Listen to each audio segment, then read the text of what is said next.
তারা আমাদের যে রান্না করা গরুর মাংস এটা তারা গেছে ফেলে দিতে। মানে এটা আসলে আমাদের অপরাধটা কি, যা গরুর মাংস খাওয়া? এটা গিয়েছে পুলিশ আমাদের আয়োজন করা অবস্থায়, এবং বাবুর্চি যারা ছিল তাদেরকে মারধর করে ওখান থেকে সরাই দেওয়া হয়েছে এবং ফেলে দিতে গেছে। আসলে আমাদের 21 তারিখ থেকে লাগাতার একটা প্রোগ্রাম ছিল। প্রোগ্রামটা হচ্ছে আপনাদের যে ভারতীয় আগ্রাসনের বিরুদ্ধে আমরা প্রতীকী একটা জিয়াফতের আয়োজন করি।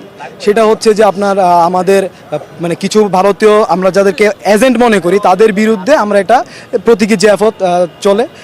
সেই অনুযায়ী আজকে আমরা একটা গরু জবাই করি দুপুরে। আমরা শান্তিপূর্ণ অবস্থান নেই। আমরা আমাদের প্ল্যান ছিল মাগরিবের পরপর নামাজ পড়ে আমরা সবাই একসাথে গরুর দিয়ে খাবার খেয়ে আমরা চলে যাবো যার যার মতো। আমাদের শান্তিপূর্ণ অবস্থান ছিল। হঠাৎ করে দুপুরের দিকে পুলিশ চেয়েছিল প্রথমে উস্কানি দিয়ে আমাদের উপর একটা হামলা করার জন্য, তখন সেনাবাহিনী এসে ব্যাপারটা মিউচুয়াল করে। কোনো রকম কথা ছাড়া আমাদের সাথে কোনো রকম উস্কানি কোনো কিছু না, তারা আমাদের উপর লাঠিচার্জ করে সরাই দেয়। প্রথমে প্রাথমিকভাবে আমাদের দুইটা ভাই মাথা ফেটে যায়, তারা আহত হয়, এবং পরবর্তীতে আমাদের একটা ছোট বাচ্চা ছিল যে বোবা, তার পায়ে গুলি লাগে, তাকে এখন হসপিটাল নিয়ে যাওয়া হয়েছে। আমাদের কোনো উস্কানি ছিল না। এমনকি তারা আমাদের যে রান্না করা গরুর মাংস এটা তারা গেছে ফেলে দিতে। মানে এটা আসলে আমাদের অপরাধটা কি, যা গরুর মাংস খাওয়া?